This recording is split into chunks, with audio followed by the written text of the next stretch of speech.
Hey everyone, welcome back to another Path of Exile video, and today's kinda weird, because we're still away from the next league. But for all intents and purposes, this character is pretty much a league starter kind of deal. And I'm pretty sure that this one can work out rather smoothly for both Mayhem and the Heist flashback event later this month. With that said, for the first event on December, we are gonna build a Caustic Arrow Trickster. However, before we touch on the important stuff about the character, we gotta understand a couple of things about the event. First, this is a week-long event. Mayhem is going to run from December 4th to December 11th. Second, in Mayhem, every zone we enter is going to have one of the following scenarios: 20 Rogue Exiles, 20 Strong Boxes, 20 Invasion Bosses, 10 Breaches, 20 Tormented Spirits, or 20 Harbingers. These scenarios change every hour. Third, there are a standard, hardcore, solo self-found and hardcore solo self-found. I will be participating in the regular non-solo self-found softcore. Why? Because I wanna have fun, not endure torture. And finally, the event is voided, which means nothing we hoard in the stash or the character himself is going to transfer to either heist or standard. It all gets deleted once the event ends. So why even participate in the event then? Well, for the MTX rewards. Each one of the events running throughout December is going to have these MTX draws. The goal is reaching level 95 with at least one character, in order to be able to participate in as many of the draws as possible, you know, to better the odds. In my case, I can't play more than one character from 0 to hero in a week, which is why I'm gonna focus on this Caustic Arrow Trickster. And since fighting Conquerors, farming Elder or Shaper fragments, maybe Sirius, amassing currency or anything else is kinda worthless in the end, my real goal is reaching 95 and then take a little break until the next event, the Endless Delve week.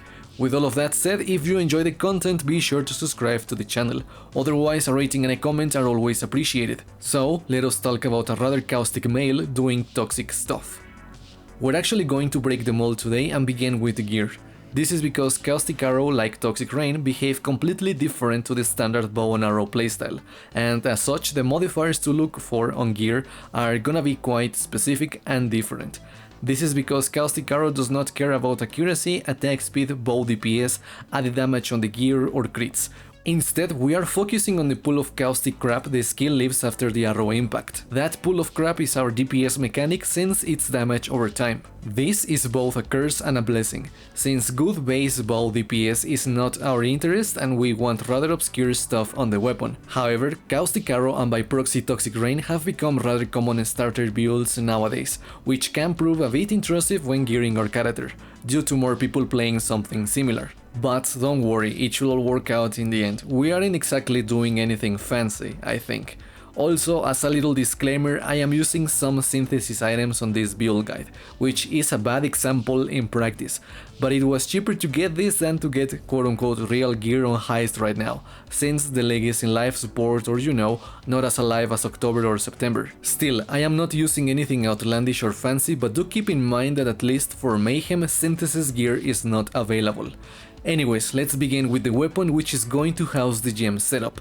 Goes without saying, but the faster that you can get it 6-linked, the better.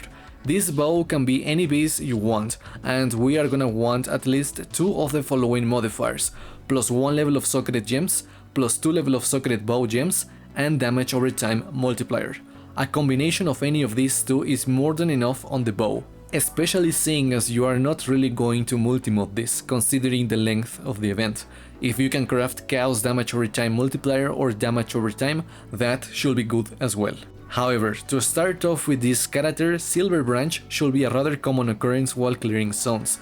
Since Caustic Arrow DPS only scales with gem levels or damage over time multiplier modifiers, Silver Branch and by proxy Silver Bow, the faded upgrade, should be good alternatives until you can get a good bow. Moving on, the Quiver requires either damage over time multiplier or Chaos damage over time multiplier, alongside life and resistances. The body armor is a carcass jack, but if you cannot find one, any rare body with life and resistances is good as well. For the helmet, we want one with Caustic Arrow damage as the enchantment, any percentage is fine. Besides that, life and resistances. For the gloves, we want either Chaos damage over time multiplier from Hunter or Elder gloves, or damage over time from Warlord gloves, alongside life and resists. However, Allelopathy should be good enough until you can get better gloves, especially if you can corrupt them with Despair on hit. Moving on, the boots require life and resistances, nothing else. One of the rings requires despair on hit alongside life and resists, the other one only life and resists, but if you can craft increased damage on them or craft this ring with essences of envy, that will be great.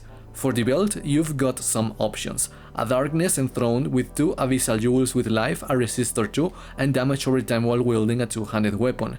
An Stygian Vice with life and resists, which houses a single Abyss Jewel with life, a resistor 2, and damage over time while wielding a two-handed weapon. Or a rare belt with Hunter Influence that has life, chaos damage, and resistances. Up to you. The amulet needs life and resists, and if possible, chaos damage over time multiplier. Otherwise, if you could craft it with essences of envy, that's good as well. However, there is a delve modifier that makes enemies take up to 10% increased damage per curse on them, which should come in handy if you cannot get other stuff. And for flasks, a Witchfire Brew and a Sulfur Flask. Any other flask is up to you. Moving on to the skill tree, the goal is reaching level 95. If you want to push beyond that, that is up to you. However, for the purpose of this video, I am using a level 95 Trickster.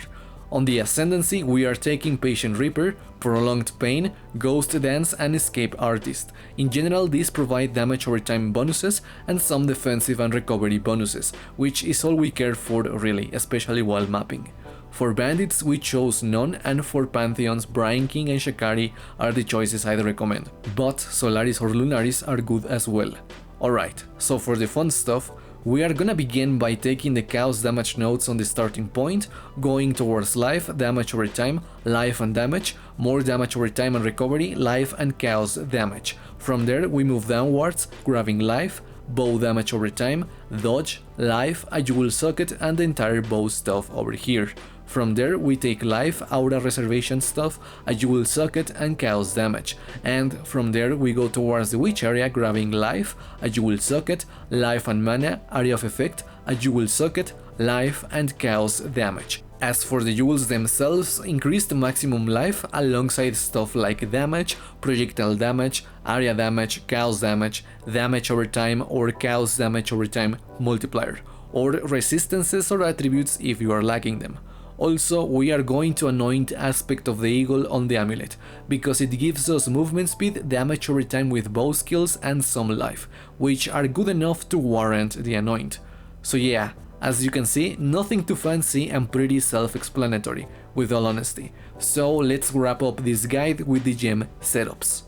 In the weapon, Caustic Arrow linked to Vicious Projectiles, Void Manipulation, Swift Affliction, Conk Effect and Empower level 3. Empower level 3 should be the last thing to socket, otherwise slower projectiles is a good alternative until you can get Empower 3. In the body armor, Malevolence and Skitterbots, also a low level Clarity if you want it. In the helmet, Wither linked to faster casting, Spell Totem and multiple totems. In the gloves, Withering Step and Flame Dash linked to Second Wind, also a portal gem. In the boots, Valve Light linked to increased duration, and a lonesome flame golem somewhere in your gear.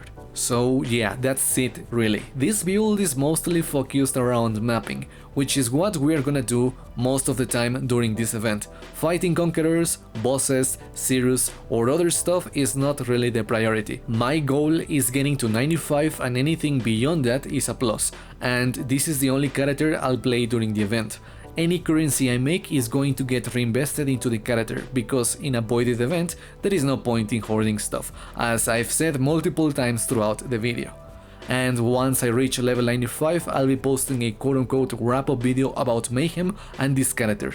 After that comes the build guide for the Delve event, so in a sense it's gonna be a bit of a hectic week, at least for content creators, I think. But that's okay, because these December events should be fun and refreshing, unlike, you know, Heist itself.